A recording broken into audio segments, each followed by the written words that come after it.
Primetime local news, serving the Lakeland and Midwest regions. Good evening and thank you for joining us. A Lloydminster comprehensive high school teacher begins a new journey today as the president of the Saskatchewan Teachers Federation. We caught up with her to find out what her priorities are this term. I'm joined today here on Primetime Local News with Samantha Beacott. She is the newly elected president of the Saskatchewan Teachers Federation, and she is also a teacher here in Lloydminster. And you're heading into your first official week as the STF president. So we're here checking in with Samantha to see what some of her priorities are for her one-year term. Now, Samantha, I see that you've been involved with the STF for a number of years now. Most recently, you were the vice president as of 2019. Talk to me a little bit about why you decided you wanted to run to be the president of the STF. I felt that it was important for Saskatchewan teachers to have a good representative for them. And being that teachers are about 70% female, I felt that I would be able to represent them well as a young female with two small children in early elementary. So I'd understand their situation pretty easily. Yeah, it says, I saw in the release that you're the seventh woman to be chosen as president of the Saskatchewan Teachers Federation, and that women in leadership is something that's important to you. Can you kind of talk a little bit more about the value of having women in leadership, especially for a role that you're going to be representing a lot of female teachers, right? There's a lot of women in the teaching profession. I haven't seen a female as a president within my teaching career. Maybe very early on within my teaching career, there was a female president at the lead of our organization, as well as Gwen Duick as the general secretary or executive director at the time. And so there aren't often many female leaders within higher levels of leadership. Looking at directors of education across the province, there have been fewer female leaders, and then obviously leading our province. We see mostly males within those positions as well. And so for me, I want to be an example that even though you have personal priorities, as I have a young family, that it is possible to change these roles and make them work for your family situation. So let's talk a little bit more about the fact that you're a teacher from Lloydminster, and kind of what perspective do you think you're going to bring being a teacher that's, like you said, not coming from that Saskatoon area? What's kind of the different advantage of having someone that's coming from outside of maybe that bubble there?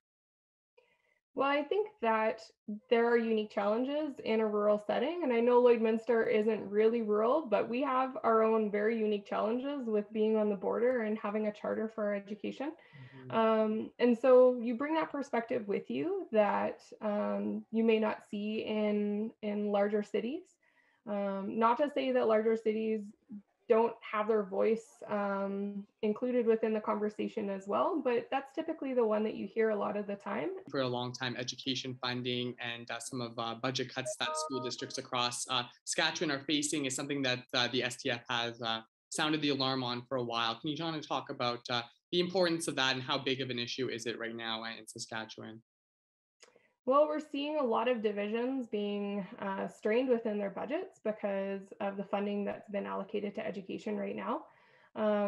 And it's hard to make sure that all of the supports that students need are covered when divisions are so strained with their budgets. And so we see a lot of divisions across the province saying that they are already planning on losing upwards of 20 or more teachers. And that has a direct impact on students' lives. When you look at the number of students within each classroom, that's less time that the teacher can spend individually with students.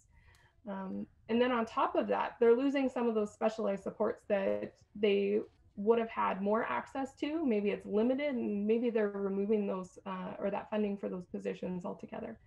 So it's a big issue because it seems that our funding within education hasn't kept up with inflation. And even without those inflationary costs, if the number of students are increasing, the number or the amount of funding needs to increase with that too. So divisions have been really challenged because they've been expected to use their reserves for a number of years, and now those reserves are drying up.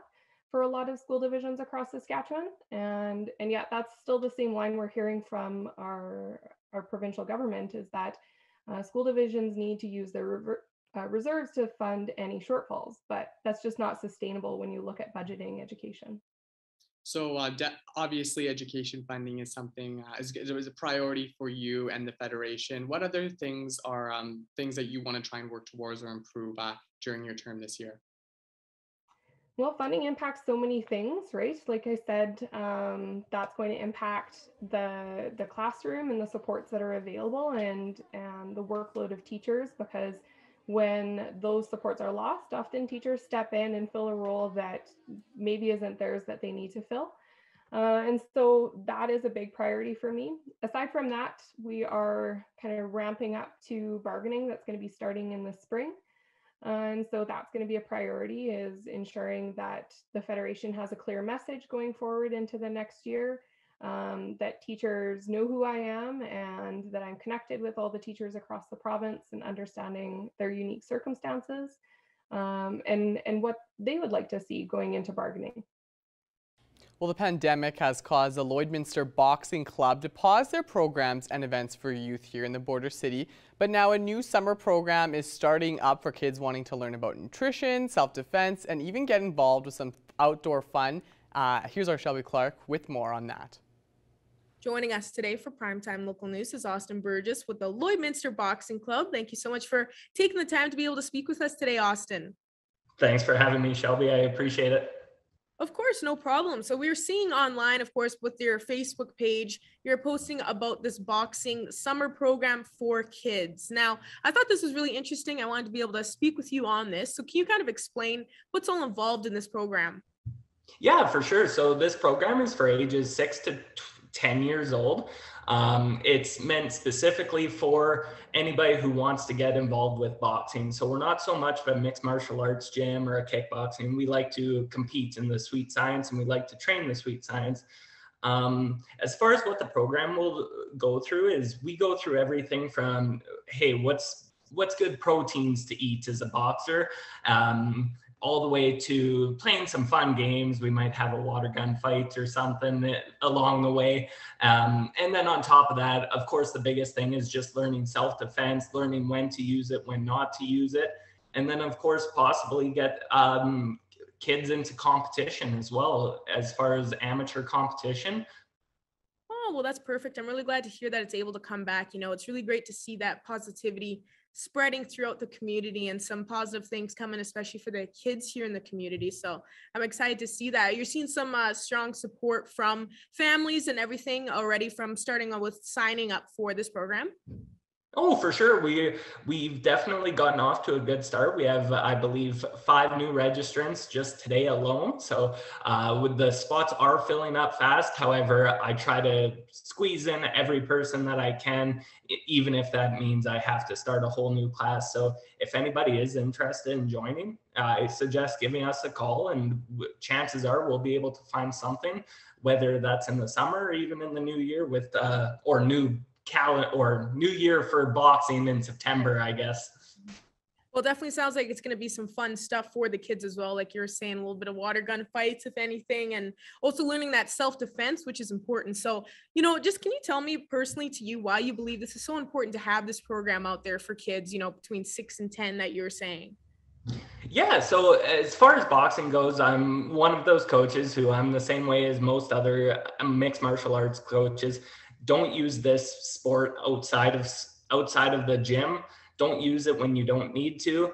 And the biggest thing with boxing is just keep it controlled. I like to train every person that steps into the gym to be able to box as well as they can. Lloydminster is known for some of the best boxers in Western Canada.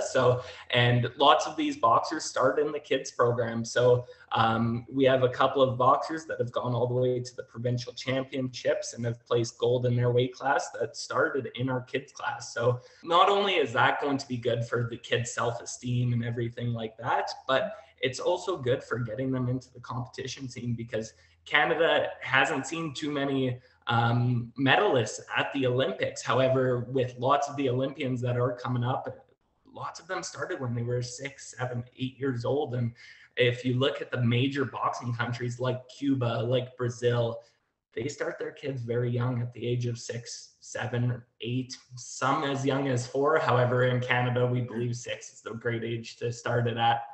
Yeah. Oh, well, hopefully some more kids that are watching this take this opportunity to come join this program. It definitely sounds like it's fun and, it's important, helps to get them in that competitive spirit. And hopefully we get to see some more medalists coming out of this program into the future at the Olympics, like you were saying. So for people that are interested, though, how can they go online to be able to find more information on signing up and just seeing what days this will be and whatnot? Yeah, you betcha. So the best way to contact me would be through Facebook, Lloydminster Boxing Club on Facebook. We are also on Instagram, very simple, Lloydminster Boxing Club. We also have a website, and then they can also, as simple as Google Lloydminster Boxing Club, hit that call button, and it will go right to me, and hopefully I'll be able to answer anybody who gives us a call. And if not, leave me a voicemail. I'll get back to them. Perfect. Well, once again, thank you so much for joining us today, Austin. And hopefully everybody out there will go out and check out this program. So appreciate you taking the time to speak with us. Thanks a lot, Shelby. I appreciate it. And now it's time for this week's edition of Retrospect. Here's Blake Nath.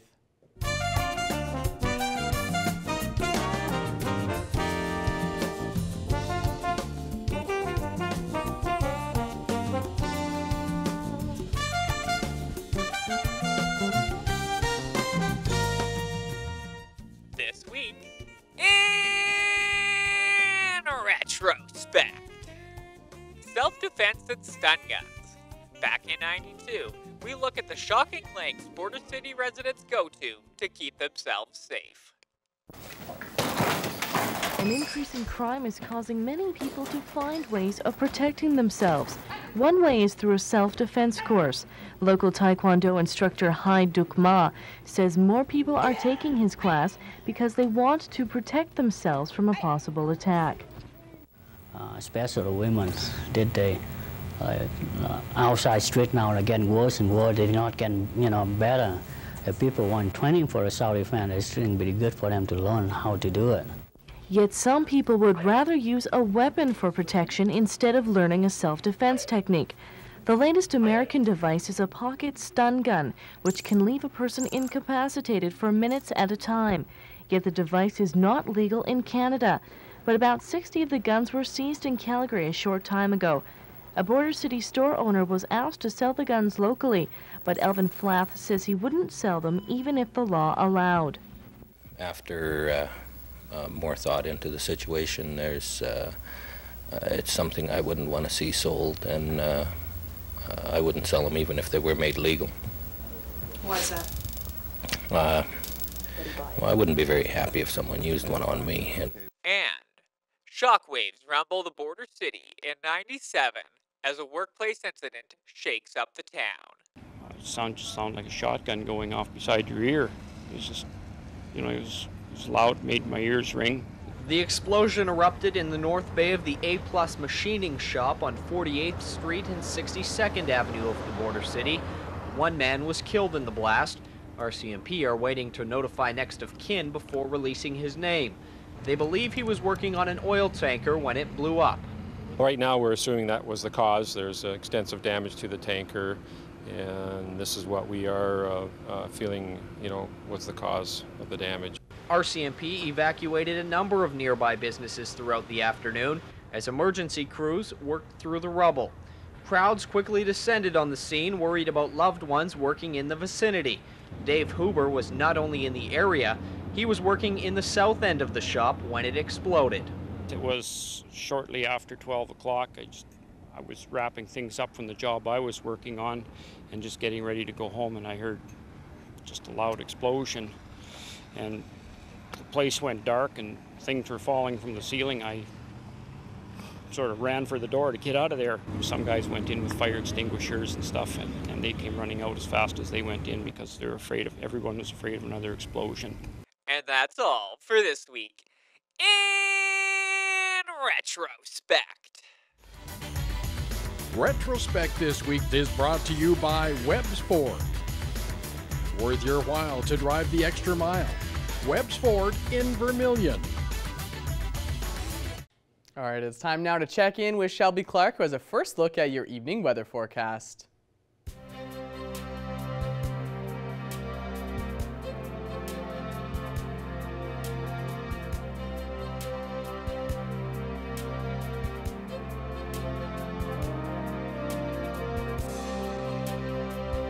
Thank you so much, Mr. Jace Mackey. Taking a first look at your weather forecast, we are sitting at 21 here in the border city, so we are seeing a beautiful day here, you know, starting off the week, which is really good for Monday. Hopefully everybody is enjoying their day, getting outside, have some nice outdoor activities, you know, go hit up Bud Miller Park, have a picnic, go to the outdoor pool, anything you want to do. But we are seeing a nice day with a lot more sun peeking behind those clouds, so hopefully everybody is enjoying it.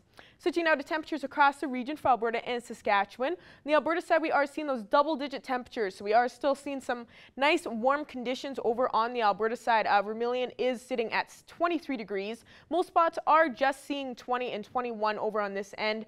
22 up in Cold Lake as well as down in Provost, and over in St. Paul they are slightly cooler, just at 17, while Wainwright is at 19 degrees. Switching now to our Saskatchewan side, they are seeing kind of the same temperatures as what we are looking at on the Alberta side, seeing around 20 to 22 degrees on most spots. Over on the Saskatchewan side, going a bit lower to Maidstone and North Battleford, they are looking at some warm temperatures right now with 23 and 24, so not too bad. We're kind of matching on both sides here.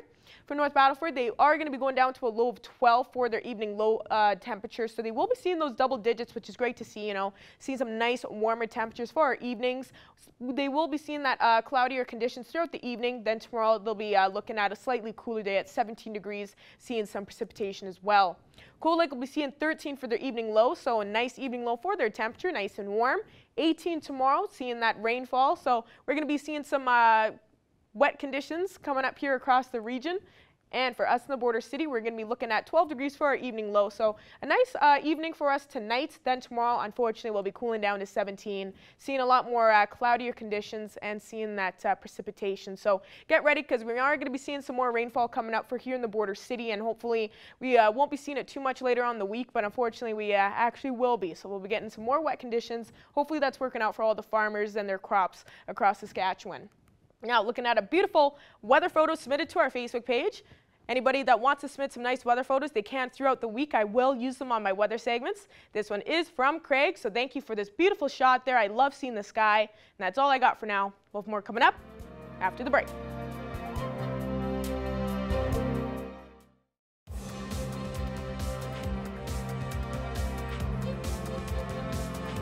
With a variety of ways to stay busy this summer, a local company is keeping kids here in the city active by playing basketball.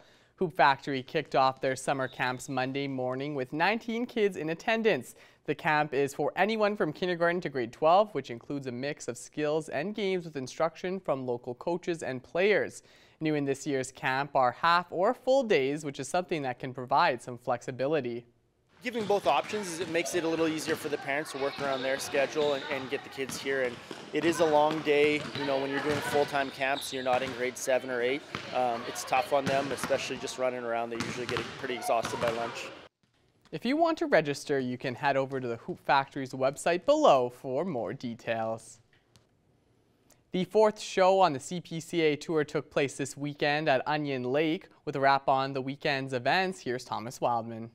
Today, once again, we have Greg Buchanan to go over what happened this weekend at Onion Lake in CPCA Chuck Wagon Racing. And so, Greg, we had Luke Tournier end up winning the aggregate. Kind of tell me what led to his success at Onion Lake and some of the other drivers who had some great success at Onion Lake this past weekend. For Luke Tournier, he's won everything there is to win in Chuck Wagon Racing. He's a former Calgary Stampede champion. He has won his share of championships in the WPCA. Before that, he was in the CPCA with his brother Leo and was very successful. So here's a 59-year-old that has done everything there is in Chuck Wagon Racing. Last year was kind of an off year for Luke because he had a rebuilding program, and now that rebuilding program is into year number 2, and you're seeing the success of that.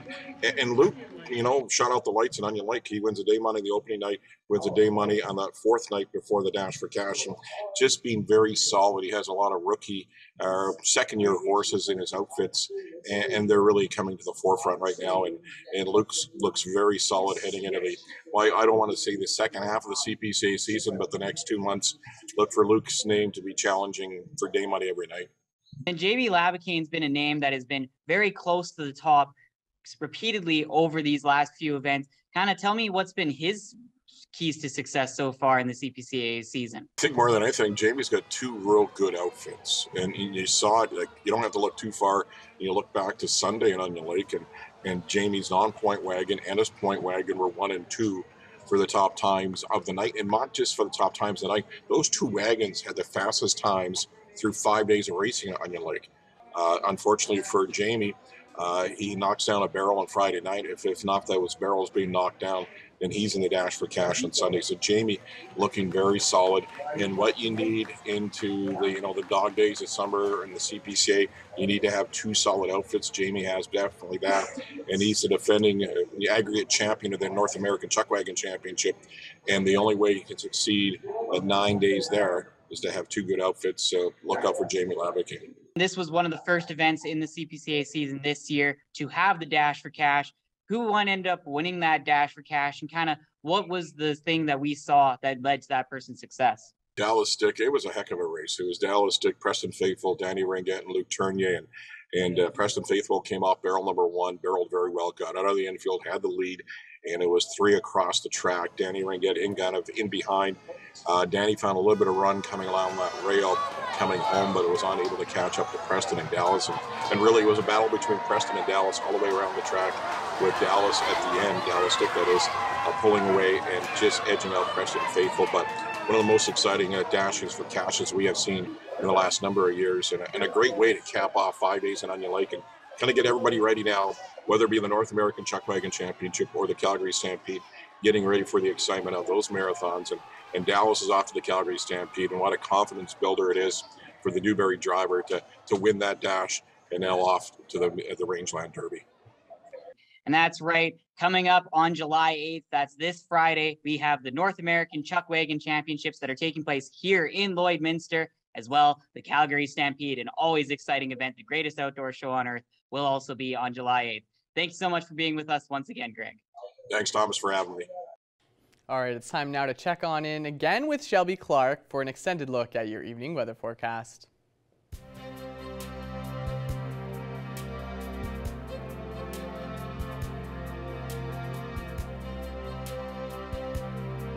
Thanks so much again there, Mr. Jace Mackey. Yes, taking another look at your weather forecast. We will be starting off with looking around spots across our provinces here, and we will be starting off with our central area. And on the Alberta side, we are seeing some slightly cooler temperatures than what we would expect. Of course, with here in the border city, we're seeing a nice warm day, as well as over in Cold Lake with 22. Edmonton is just seeing 21, but the rest start to cool down a bit from there. Athabasca and Whitecourt at 19 degrees, 16 over in Edson, while there's 15 degrees in Red Deer and Rocky Mountain House. Jasper is slightly cooler, just at 14.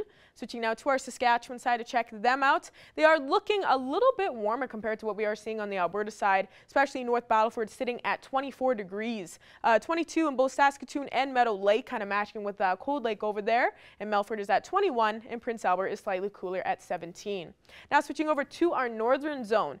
They are looking like they are continuing that warm streak that they have been seeing as we head more into the summer season. Most spots are just seeing around 21 and 20 degrees over on the Saskatchewan side. South End and Wollaston Lake are just a few degrees cooler compared to the rest. Switching now to Alberta side now, they're looking slightly warmer as well. Fort McMurray and Peace River at 23 and 24 degrees. So definitely looking a lot cooler there in the central area. 21 up in High Level and Fort Chipewyan. As you go a little bit lower to Grand Prairie and Slave Lake, they're a couple degrees cooler with 18 and 19. Going over to our southern zone now. Surprisingly, they are looking a lot cooler compared to the rest. Usually they have been seeing some temperatures closer to that 30 mark, but they have cooled down for today for sure. Medicine Hat is just at 19 degrees, while the 16 over in Lethbridge, 15, 14 in Banff, Calgary, and Coronation. So aren't looking too warm on the Alberta side. And as we go over to our Saskatchewan side, they're a couple degrees cooler compared to the Alberta side, but still looking slightly cooler compared to what they have been seeing. Last week they were seeing closer to that 30 mark, and now they are even below 20 degrees. Estevan and Kindersley both at 19, 18 in both Regina and Yorkton, and Moose Jaw and Swift Current are the coolest there with 16 and 17. But now going back across the region and seeing what we will expect throughout our evening and throughout the night tonight, I think we'll be pretty happy temperature-wise, as we will be seeing those double digits coming back to us again across the region. For our evenings, Provost will be seeing a low of 10, while most spots will be expecting to see a low of 11 to 12 degrees tonight. And Wainwright and Bonnie will be seeing a low of 13. So we will be seeing some warmer temperatures throughout our evening and throughout the night, although a few spots will be seeing that high chance of some precipitation. So those wet conditions will be continuing across the region as well. And looking at our 3-day forecast for here in the Border City, we're going to be seeing a cooler day tomorrow at 17 with cloudier conditions with that precipitation, unfortunately. Wednesday, we'll see that precipitation continue on, although we will warm up to 21 with a mixture of some sun and clouds. So hopefully we'll see a little bit more sun peek behind those clouds on Wednesday. Then Thursday, we'll see 24. So seeing a nice warm day, although we will be seeing a high chance of that thunderstorm. So please be careful out there. We will be seeing that just in case there on Thursday. So please be safe. We will be seeing a little bit more as we get closer to that day. But at least we are going to be seeing some nice warmer temperatures coming up later on in the week for here in the Border City. That is in our look at your weather forecast. Our Jason Mackey will have more news coming up after the break.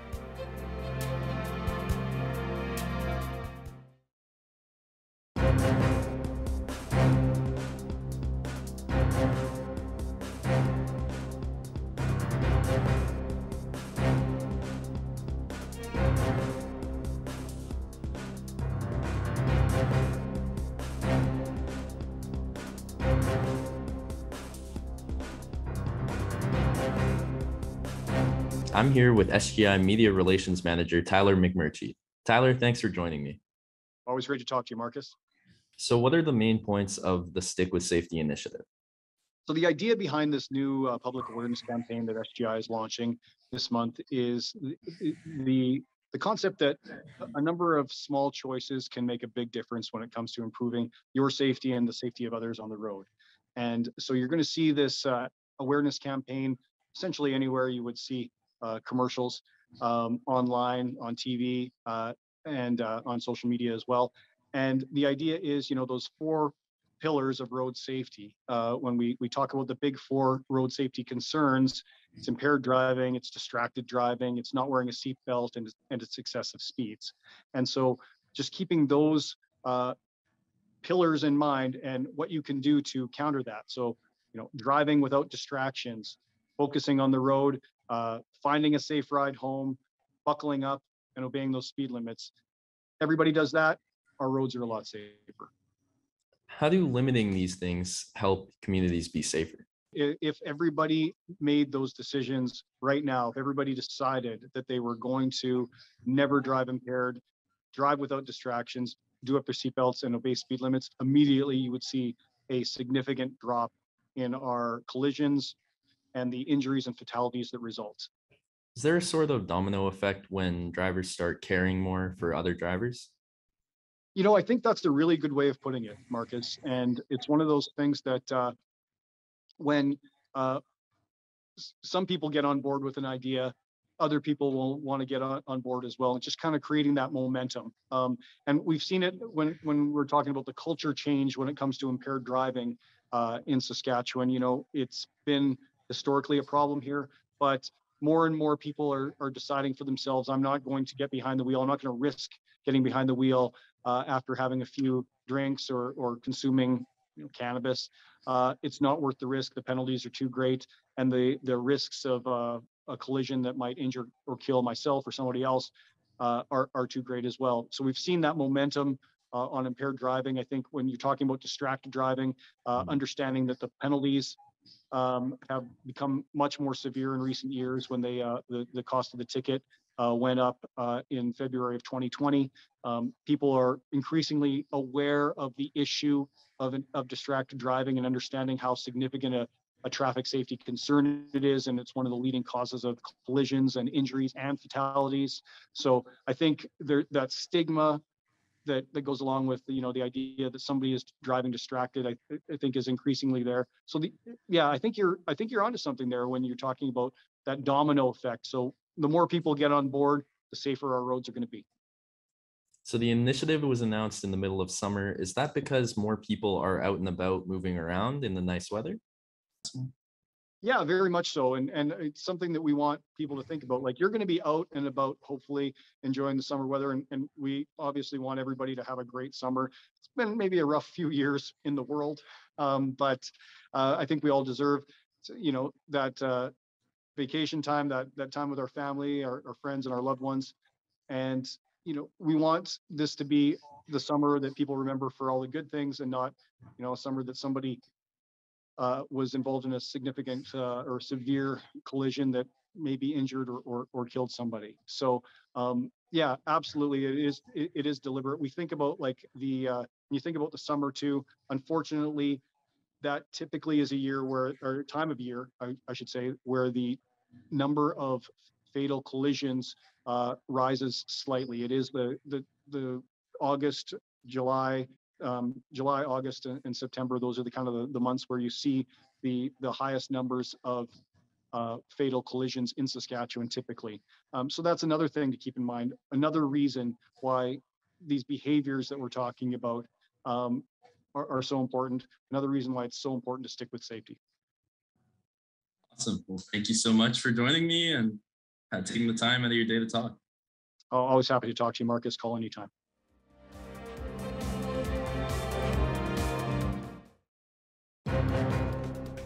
Furniture set and design supplied by Furniture Gallery and Furniture House, downtown Lloydminster. I am pleased to welcome Chief Operating Officer and owner of AZTEC Safety, Jeff Mulligan. Thank you so much for joining us today. I'm glad to be here. I would like to talk to you about the sponsorship of Team Boccia Curling that AZTEC Safety is planning on doing. So why did the company decide to do this? After 6 years of executing our strategies and our products starting to be used, particularly e-learning, right across Canada, we had to have a way to elevate our brand. So we went out looking for somebody who could help us do that. How do you think this plan will help benefit the company? Success breeds success. They always say, if you want to be successful, you want to be at a world-class level, you need to surround yourself with people that do just that. So for AZTEC, we can help Team Boccia get to where they want to go, and Team Boccia can help AZTEC achieve its goals. So Team Boccia, you said it's the best of the best. Is that specifically why AZTEC Safety has decided to go with them? They've put some phenomenal teammates together, and they're building a team that can compete on the world stage consistently. And that's precisely what we want to do. So yes, we think they have put together the makings of the best of the best. How do you think the audience that watches them, how do you think they will relay and be like, okay, AZTEC Safety, that's going to be the company I want? As an example, the Maritime Education Training Institute uses our ground disturbance course. So there's people in the Maritimes and people in British Columbia, right across Canada, that have an AZTEC ticket. And if they see the AZTEC logo and a little bit of talk or promotion about AZTEC, I think you're going to see people say, gee, I've got that logo, I've got that card. So I believe it's going to be it's going to be noteworthy in that sense. Do you think current customers will view and be happy with the idea of you sponsoring this team? You've always got to look at it from a number of perspectives when you do sponsorship or partnerships of this nature. In this case, not only are we going to elevate AZTEC's game by being around people that play at this level, but we're going to bring back to the local communities of Lloydminster and probably Bonnyville World Curling Tour events hosted by these world champions.